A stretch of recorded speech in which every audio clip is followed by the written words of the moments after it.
Alright, let's talk about something that has left countless visitors to America scratching their heads and nervously Googling tipping. If you're from Europe, where service charges are often included, it's more of an afterthought. Landing in the US can feel like a stepping stone into a parallel universe. Suddenly everyone has their hand out, and you have no idea how much to give. I'll never forget my first major tipping fails, like the time I tipped a bartender in Europe. They looked at me like I just handed them a winning lottery ticket. Or the first time in America I didn't tip enough and got a death glare so intense it still haunts me. Turns out, in the US, tipping isn't just appreciated, it's expected. In this episode, we're diving into the fascinating and sometimes frustrating world of tipping culture in America versus Europe. Whether you're visiting, moving here, or just curious, I'll break down the key differences, share some personal horror stories, and help you navigate the uniquely American custom. By the end of this, you'll be tipping like a pro, or at least not breaking into cold sweat every time the check comes. Alright, before we dive into the ins and outs of tipping, don't forget to hit that like button, leave a comment, and subscribe. Supporting this channel is totally free, and it keeps the good content rolling. Before I start with mine, let me hear your personal tipping story in the comments. Why is tipping such a big deal in America? It all comes down to how the service industry is set up here. Unlike in many European countries where service workers are paid a living wage and tips are a nice bonus, in the US, tipping is part of their paycheck. Here's the kicker. In some states, servers can make as little as $2.13 an hour as their base wage. Yep, you heard that right. $2.13. The rest, that's where the tips come in.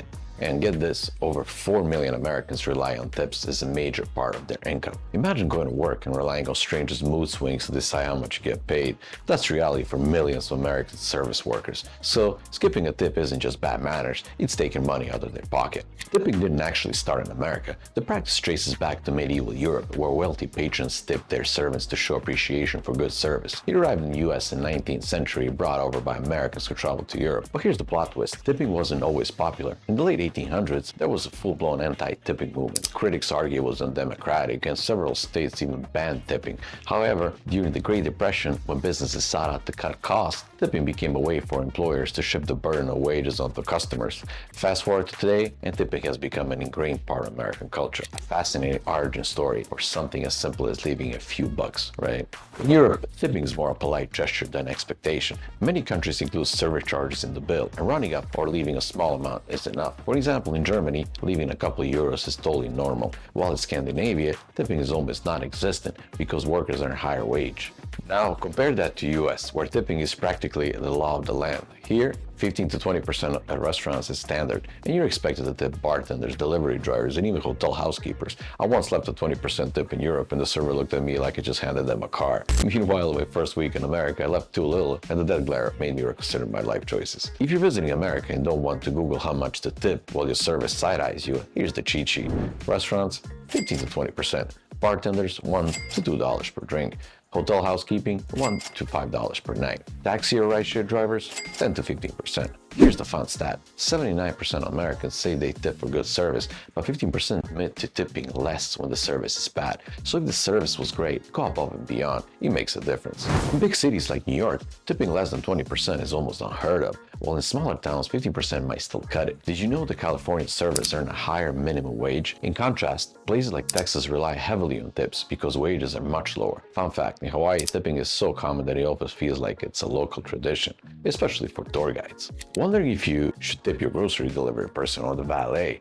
Answer is almost always yes. For food delivery, 10 to 50%. For movers, $20 to $50 per person. And yes, even takeout orders deserve 5 to 10% for the effort of packing it all up.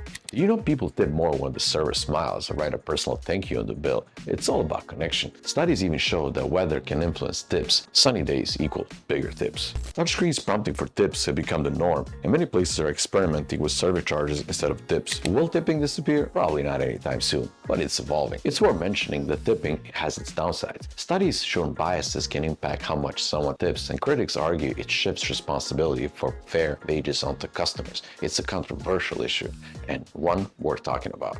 Let's break down some myths and FAQs. Myth: you don't need to tip on takeout. A small tip is appreciated. Do you tip on tax? Answer: nope, just on pre-tax total. In Japan, tipping is seen as rude. In Australia, it's optional. In Mexico, 10 to 15% is expected in tourist areas. Always check local customs when you travel. So, there you have it. Whether you're grabbing coffee or dining out, tipping in America isn't just a courtesy, it's a lifeline. Now, go for it and tip confidently. And remember, leaving a great tip can brighten someone's day. And hey, it might just save you from the big glare of doom.